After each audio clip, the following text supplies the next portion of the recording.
All right, we'll call the meeting to order at 10:06.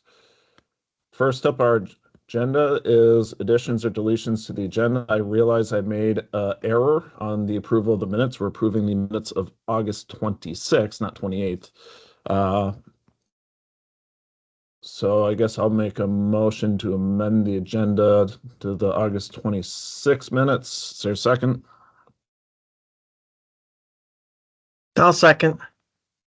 Moved and seconded. Any discussion on amending the agenda? Hearing none. All in favor, say aye. Raise a Aye. hand. Aye. Opposed, say nay. And we've amended our agenda. Next up is approval of the minutes. Is there a motion to, Dominica, were you in favor of that or opposed? Again, I'm blaming Teams. I Okay, raised my hand and put it down and it popped back up again. fair enough. All right, approval of the minutes. Is there a motion to approve the minutes? So moved. And a second. I'll second. All right, moved and seconded. I do have, I think, one edit. Jen Frank is noted as a member. She's a member of the public. I'm not sure if that matters for the minutes, how we organize that.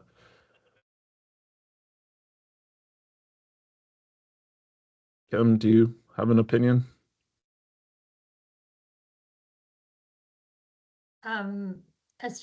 That should be corrected, just to Okay. note that she's a member of the public. So we should just move her down to where it says no members of the public were present. That should be Chief Frank.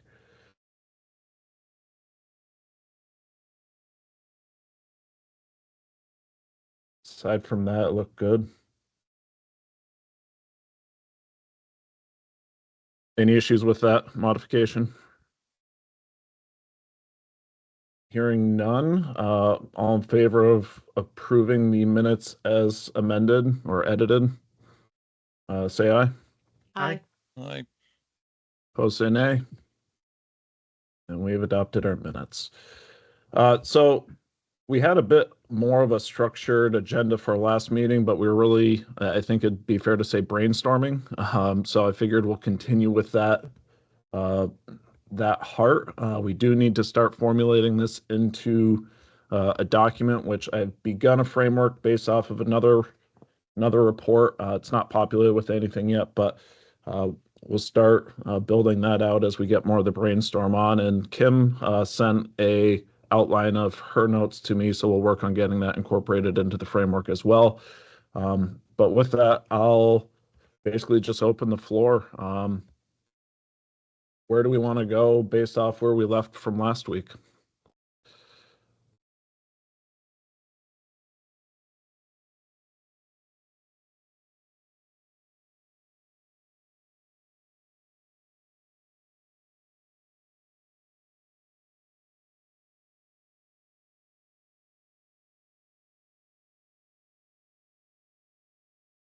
Is this the proverbial talking heads we're on the road to nowhere? Is that where that music cues in? I'm not sure that we're on a road to nowhere, Commissioner. I think that this is such a big conversation that we could probably pull a string from anywhere, and that will take us down the rabbit hole. Agree. I think a hard part here is that our discussions almost expand beyond the scope of level 2, even though we are a level 2 review committee. And so it almost puts us in a position of saying, have we exceeded our scope, or does our scope need to be expanded?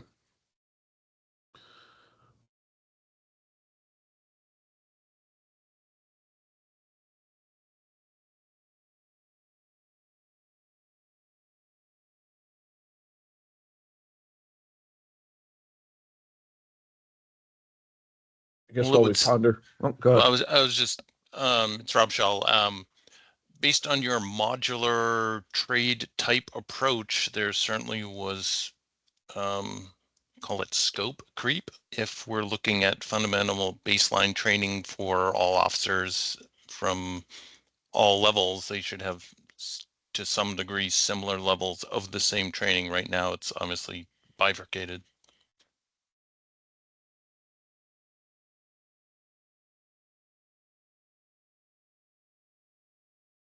So I posed the question, I guess, to the director, Chris. We're a committee operating to review the curriculum of level 2.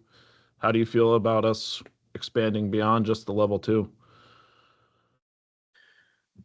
Well, I don't have any concerns with the expanding it, but what I'd really like to see is some focus on the basics first of where we first started, looking at the fact that, you know, the TAC had already done a committee report on the level 2 and found what they felt were some significant deficiencies. And maybe if we focus on some of the core issues first, on if there are deficiencies that this group sees, how do we work to resolve those and have this a much more defensible training. I think if I remember right, one of the surveys put out, this might have been by the TAC, was around the fact that they were finding that law enforcement agencies were using level 2s for much more work than was initially anticipated. So I'd like to get some of those basic answers done first before expanding beyond that, but that's just me.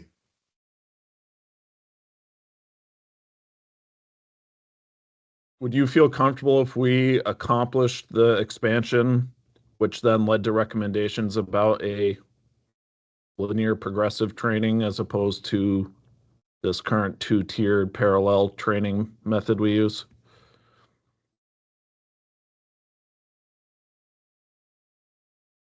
Again, I think I'll leave that up to the committee's discussion to guide you where you think it needs to go. I just think that we need to have some real structure and responses for the entire council to look at, because we're clearly, at least in my opinion, deficient on the training that level 2 folks receive for the work that they're doing in the field. And that becomes then a significant liability issue for not just us, but for all of you. I mean, that's the concern that I have. Okay.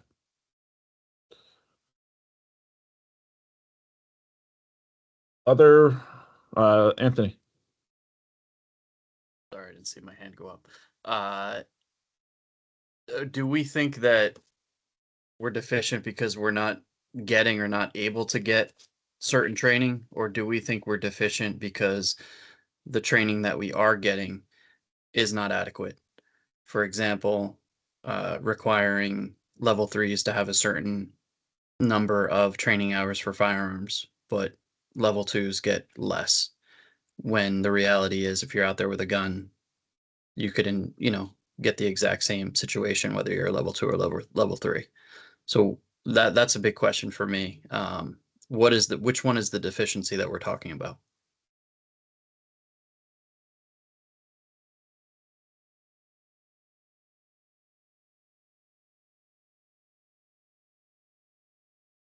I'll just throw my 2 cents in. I don't think that we're looking for one deficiency that we're talking about. Firearms, yes. Use of force, yes. Criminal law, yes. I think everything that level 2 folks get initially within that first 2 weeks of training here is a crash course and scratch the surface of what they get. It gives them just enough basic knowledge, but then when they go out working in the field with an FTO, a lot of that, at least in the information that I see coming back, is are they able to do certain tasks within the FTO check sheet? And there's some serious gaps there as well that have me bothered, but there's not a lot of follow-up in once they're getting significantly trained by an FTO that just shows that they're able, or they've discussed some of the things that they should know in order to do this work part-time. They're put into situations where they're doing full-time patrol work and sometimes unsupervised without really a lot of experience or training to get there. So, I think in every area that they're trained in level 2, it's significantly less than they should be getting. And whether that means it should be delivered more on this end or out in the field is, I think, better topic for maybe you folks.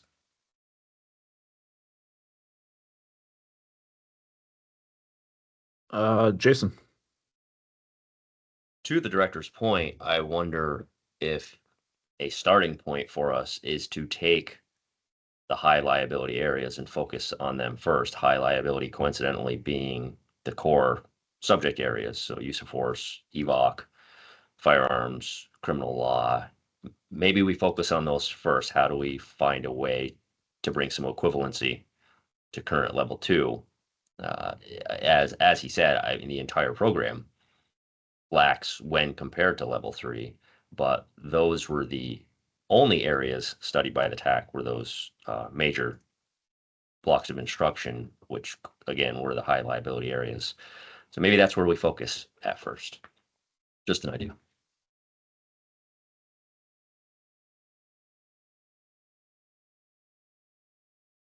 Jen.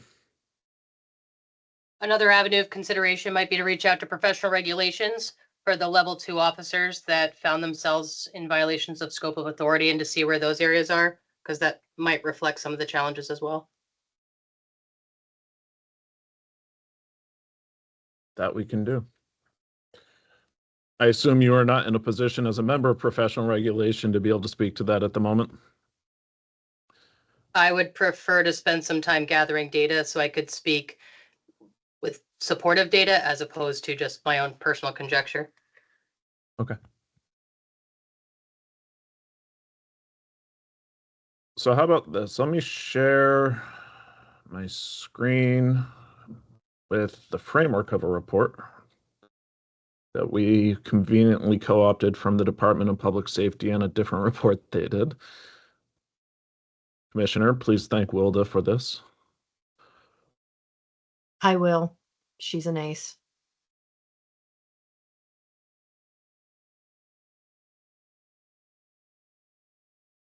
Is this big enough for people to see?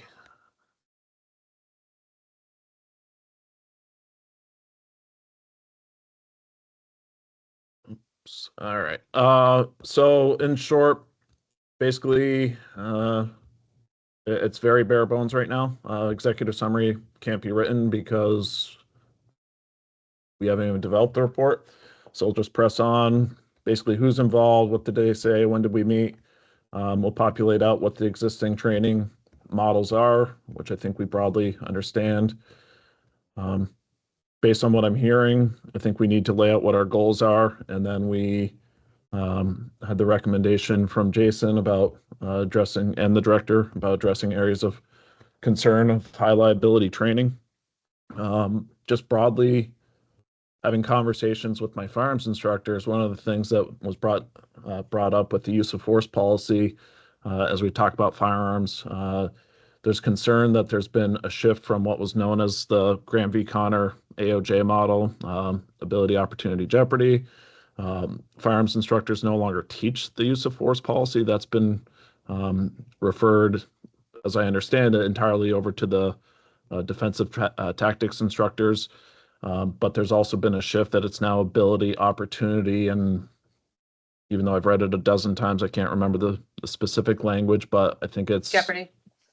It's not jeopardy in the state use of force policy anymore. It is like apparent intent or something like that, which firearms instructors are saying they still teach AOJ, even though the state policy has now shifted. And so there's even, if we talk to the vast law enforcement community, I think AOJ is what will come out if you were to just survey what is the standard for lethal use of force, whereas the state policy has shifted, right, wrong, and different, and there's now confusion about what apparent intent.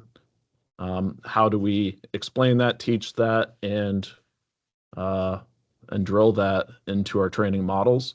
And that's even coming from level 3 instructors saying they're even confused on what it means and how it's defined. And some of that's statutory, some of that is our policy. But if we have confusion amongst varying levels of instructors and varying levels of certification, how do we deal with that, especially as it pertains to level 2? One area that the director shared with me prior to the formation of this committee is that we teach firearms at the academy, but then we teach defensive tactics, which includes our use of force policy in service training. So maybe looking at the formatting of our phase 1 of level 2 is probably a good area for us to start. What classes should be a part of the 2-week course? What should fall later? Should we be teaching the use of force policy as part of the phase 1 training of level 2?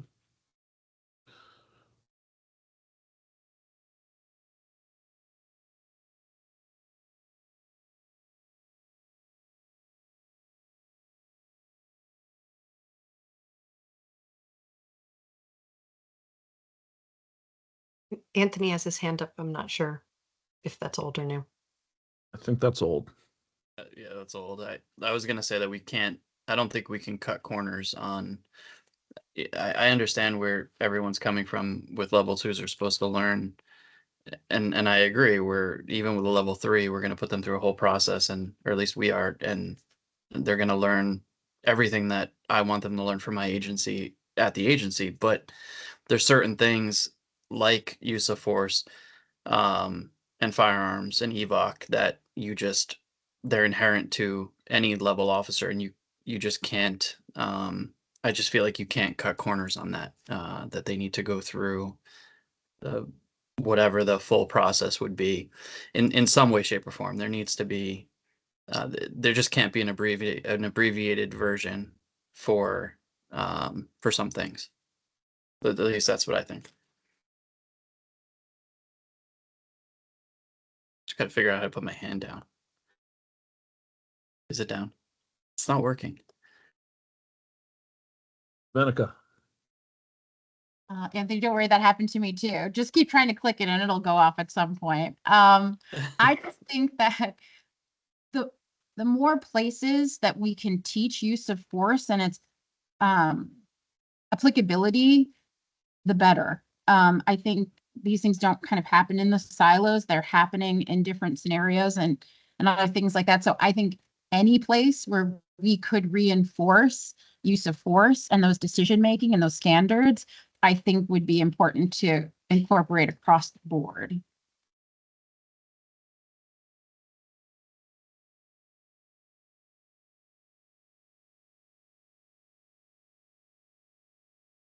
So the current level 2 phase 1,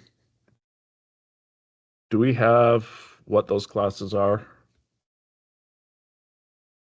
No, they're available.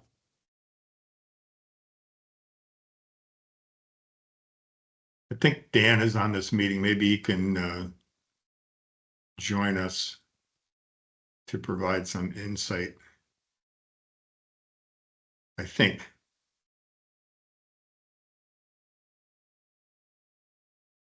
Actually, I was just emailing a copy of the phase 1 schedule to Sheriff Anderson right now, so he should be getting a copy of that so he can actually share it. Okay. There it is.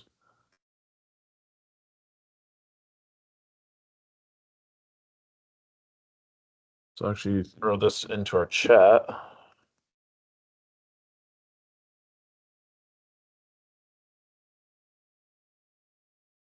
And Mark, just for discussion points too, when you're talking about liability or what else could be included, the one thing that level 2 folks do not get at all either is any type of scenario-based training.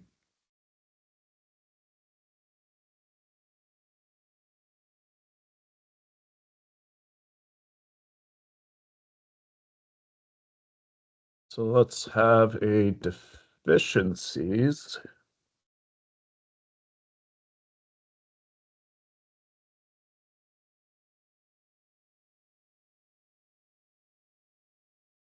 Lack of scenario-based training. Mark, also de-escalation training was absent or is absent from the program. What is the de-escalation training that level 3 has? I can't speak to that. we have anyone who can speak to it? There's numerous points where it's brought out, and some of it's within ICAD training, some of it's just in liability training, some of it's in scenario training. Part of the discussion that's going on with IATLAS right now will identify clearly.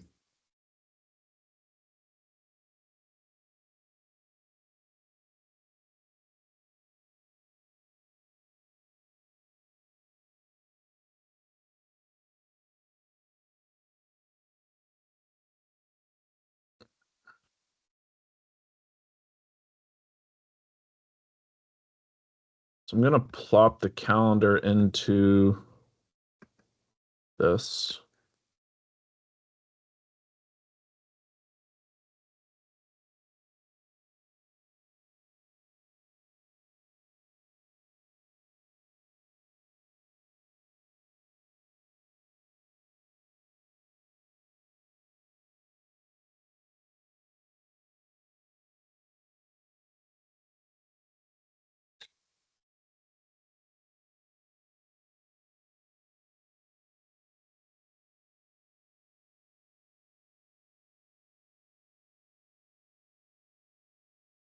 Sorry if I'm making anyone sick. I can slow down or move around.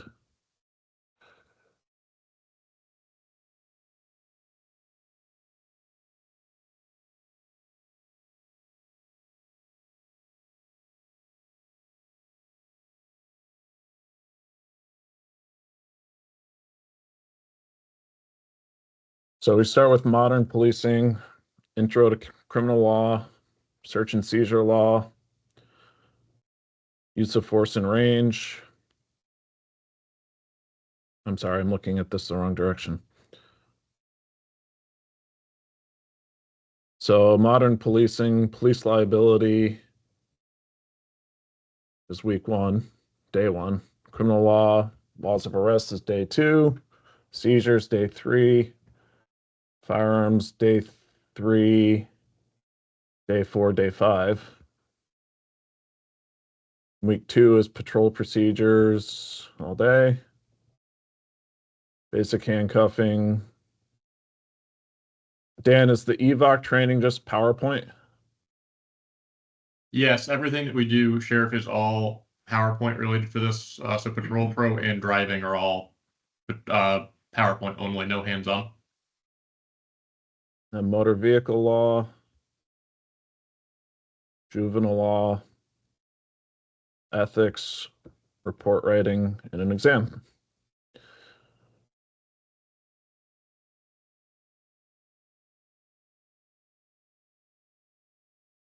So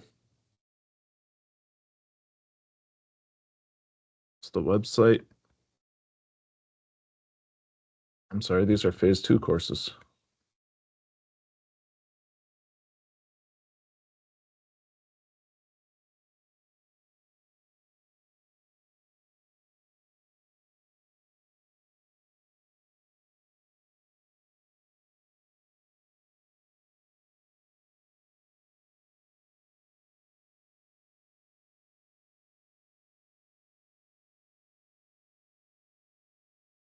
So what do we want to pick apart first? Use of force?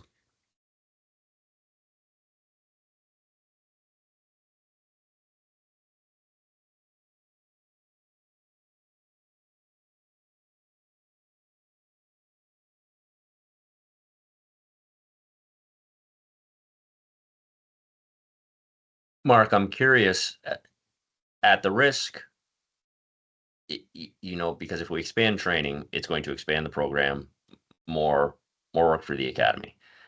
And I wonder if, as you just showed the schedule, if perhaps some realignment of that schedule, removing some of those from phase 1 and devoting more time, not to say the disparity between some of these courses when we heard presentations from the instructors were just so starkly contrasted that, give or take 4 hours here isn't going to really make a difference. As Dan just said, they don't even drive for EVOC. But my sense is that there's no way phase one can remain at 2 weeks. That phase one needs to be longer than 2 weeks. But I will use report writing as the example because that's the one I'm most familiar with. I would support the idea of removing that 4-hour block from phase one. Do I think report writing training is necessary? Yes. Do I think it needs to be a part of phase one? It's no, I don't. I would rather these folks get this scenario-based hands-on training. But again, that's only 4 hours.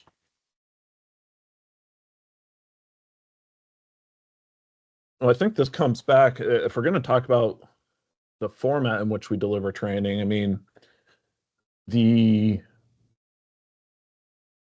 reality is that in the same context of report writing being important, ethics is important.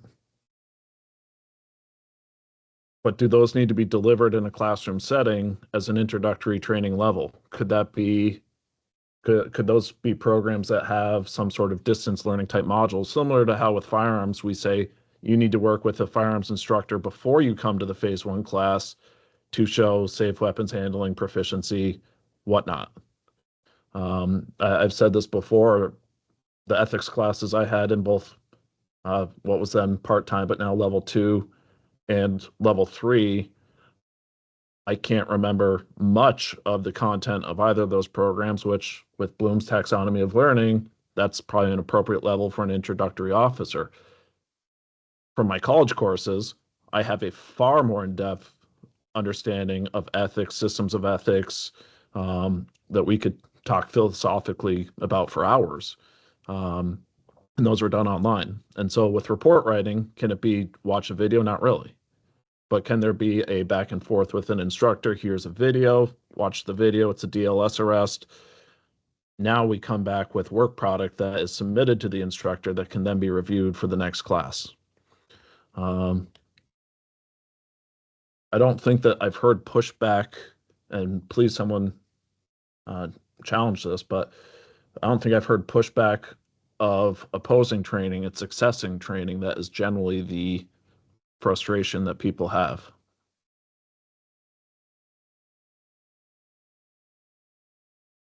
I think you're onto something with the hybrid model. Because if we simply try to bring level 2 up to speed with level 3 and we keep adding to it, we're just going to turn it into a 17-week program and then everybody's level 3. So we have to think creatively and recognize that level 2 is not level 3 and it's not intended to be level 3. So going back to some of the goals we discussed last week,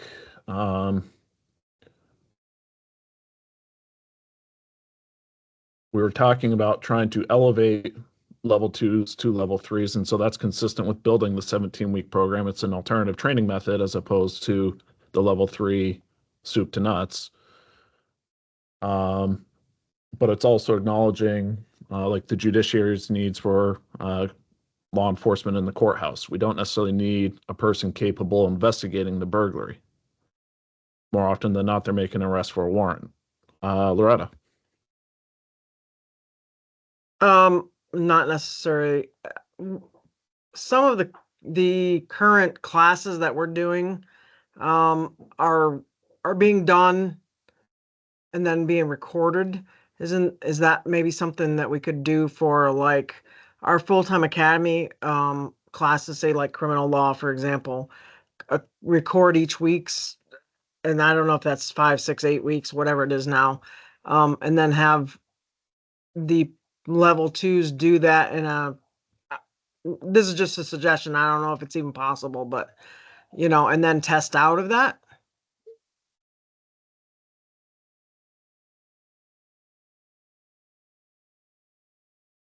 Just my opinion. I think anything is possible. Dominica.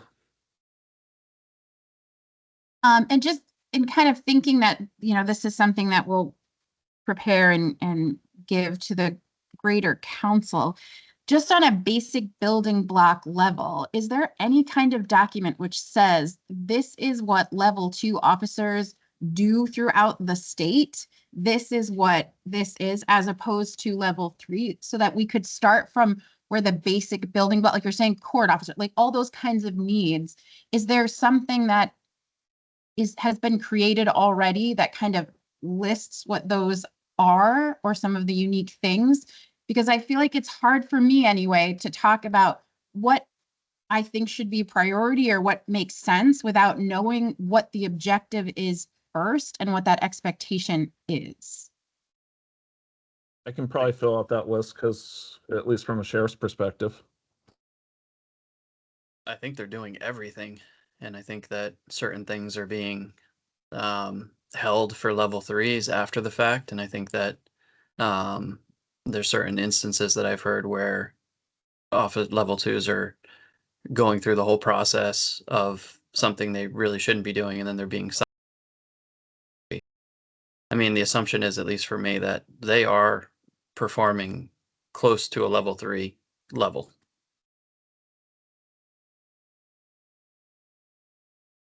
And I think that that's going to be agency specific, because I think there's a lot of municipal agencies that are aligning level 2s into patrol functions, whereas there's a lot of sheriffs who are aligning level 2s into non-patrol functions. And this is kind of where the conversation begins around who's doing what, how are they doing it, what are they doing it for? Is a level 2 coming in to fill a shift because someone called out sick versus a level 2 scheduled 40 hours a week? And we have the full gambit, I think. Yeah, I think that's where the liability questions come in too. You have this, and then, you know, in each agency gets to kind of decide how they want that process to look like, but have we trained them to do that? And also the public perception of when an officer arrives, what an officer can do. I don't think that there is anything demarking a level 2 officer on a uniform or anything else within the state, right? And other states do, and I believe, have things that do say those things. So I see where liability issues can creep in. I really, really agree with that. I think there should be something on, I mean, we do it for K9, for FTO, they have a pin. There should be something. And like I said last week or 2 weeks ago, the AEMT, EMT, EMR, even if it's for the general public, but also for us, because like my last, I made a level 2 officer and then I sent him to the academy, to the full-time academy. But before that, my officers had trouble remembering that, like, hey, he can't do that. He is a, only a level 2, and wearing the same uniform, doing the same things, same full FTO process. But I had to remind them, like, no. And I really think that having a patch or something, like most states do, would be beneficial to not getting another officer jammed up on being on scene and not realizing that the person's only level 2. Anthony, do you know what states do something like that? New Jersey, I know because I'm originally from there. Don't hold that against me. But it's on their shoulder. It has a actual number 2 in big letters, says special officer number 2, and it's a big shoulder patch. And the general public is very aware that that's that they're part-time officers basically.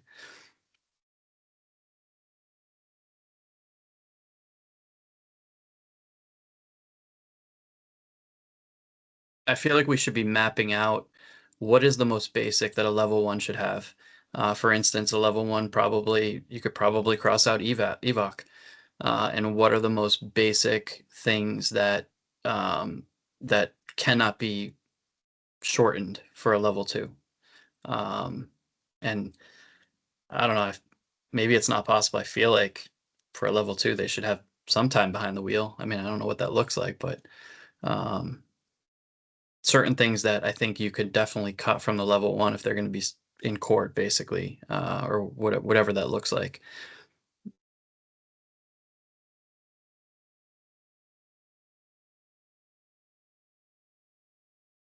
I think some of that's actually defined by the statute, which I'll dump in here. So security, transport, vehicle escorts, traffic control. And their scope is limited to basically say they can protect, intervene, detain, and arrest for crime committed in the presence, felonies,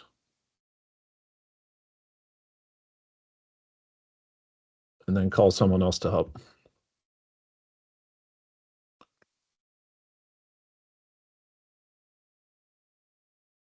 I'm not certain if level 1 has ever really happened. I recall some conversations with Academy staff over the years saying that level 2 was so attainable that they found that many people who would have just used level 1 said for 2 weeks, I'll just send them to level 2 and get more bang for my buck, if you will. But I don't know if anybody really ever utilized level 1. It seems like it makes sense for like Rob's situation. You know, this gives him what he needs.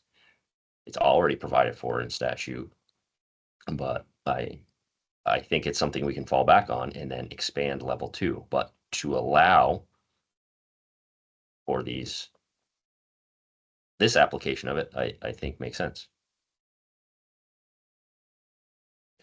Yeah, and the reality is that the level 1 curriculum has never existed. And without it, that's another impedance to having level 1 officers who, at least from the sheriff's perspective, would probably be satisfied with having level 1 officers. But if you can't even achieve it, then what's the point?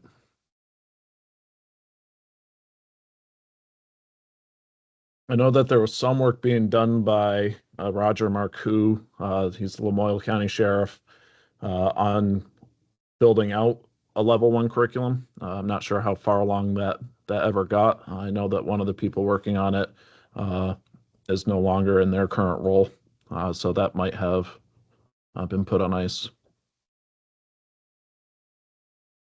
It feels to me almost like the current level 2 should be the level 1 curriculum, but even having said that, I think firearms would be expanded. And perhaps some other areas. Now, perhaps level 1s don't need report writing, for example. Perhaps they don't need EVOC. But I think it's a good starting point.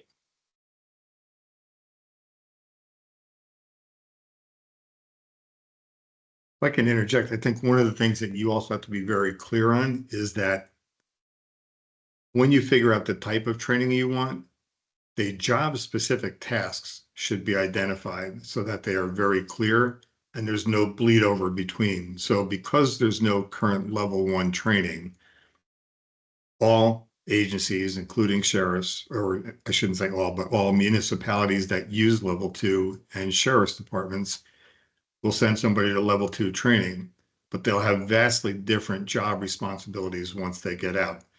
And you might have one agency that will say, I'm only going to use my level 2 person for vehicle escorts or for transports or for courtroom security. And while that may be true, that same officer who goes with only those job-specific tasks in mind can turn around and go work for another agency and do full-time patrol work. I literally see level 2 folks that are applying for search warrants, doing intricate work that somebody with a number of years or experience under their belt are taking that type of work on. So if there is a creation of a level 1, or it's a specific service that's not being done that could be done, then let's put a caveat on that, on what that level, what those job tasks are, and train to that.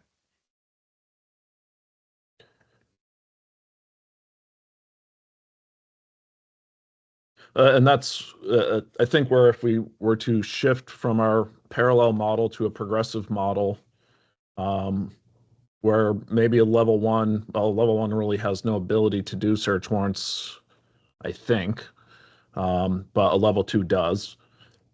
This is where maybe that's more of a granularized training requirement, like you need to complete the criminal law training standard, whatever that standard is, I'm making up right now, but let's say that the criminal law portion includes the search warrant programmatics, which kind of ties back to where we were talking about having a patrol school, which maybe that's a 2-week school that follows phase 1 academy.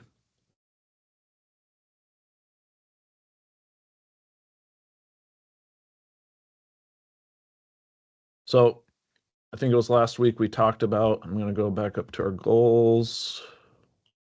I don't know this report well enough.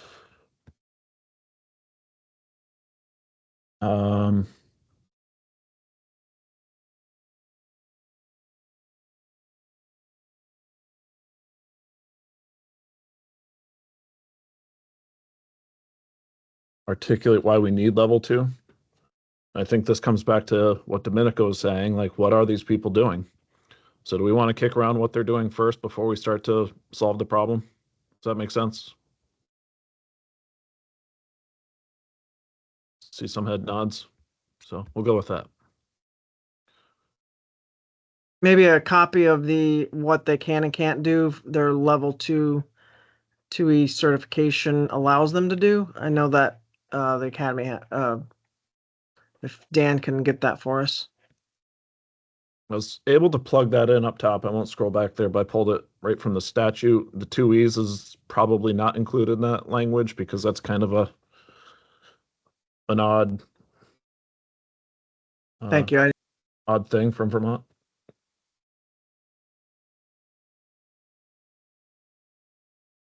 So maybe in time for our meeting next week, we could build out what these responsibilities are. Does that seem like a good next step?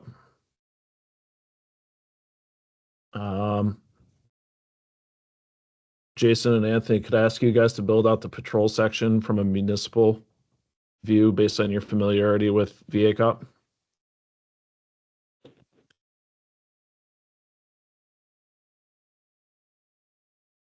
You want to do motor vehicle enforcement as well? Does that seem reasonable?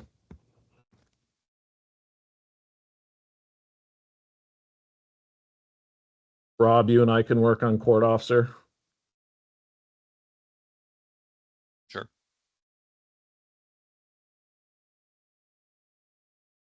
I'm sorry, Loretta, do you want to join in on the patrol and motor vehicle enforcement conversation too?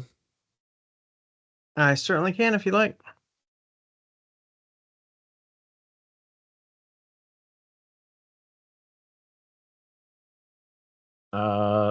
I think I'm the only one who probably deals with transports. Is there someone else who deals with transports here?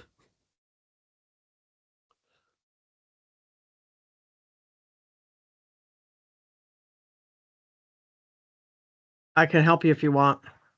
Okay. What do you want to help me with? I meant the transport part. Okay.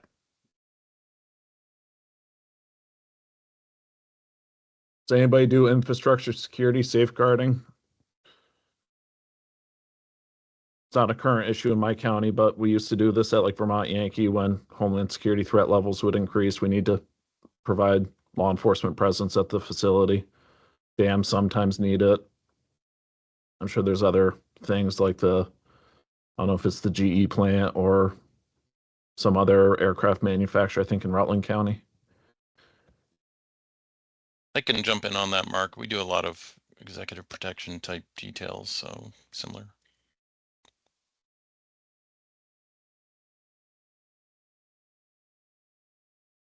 Anybody care about vehicle escorts? I'll probably get DMV to jump in on that because we did a lot of work with them.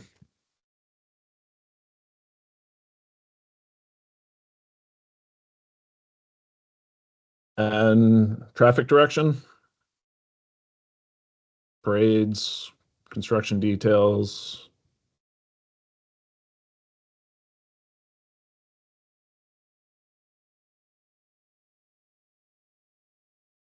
If you change your mind, let me know, but I can do that one. Cool. So for our next meeting, we'll work on having those built out with what the responsibilities actually are, circumstances they're used, which might give us the opportunity to build out what we think that the curriculum should actually be providing, either for level 1 or level 2, and identify liability areas. Does that seem like a good path forward? Okay. Any other things people think we should work on for next week?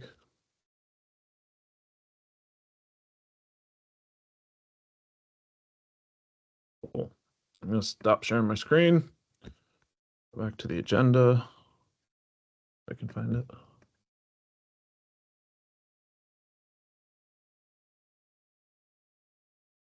All right, so I'll email that document out to everyone so that they can at least have the beginning draft.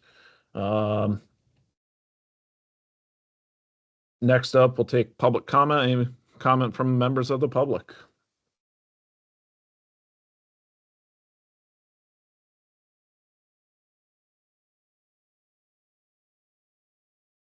Hearing none, is there any agenda items you'd like to see for our next meeting for us to focus on, or just continue to work on the draft?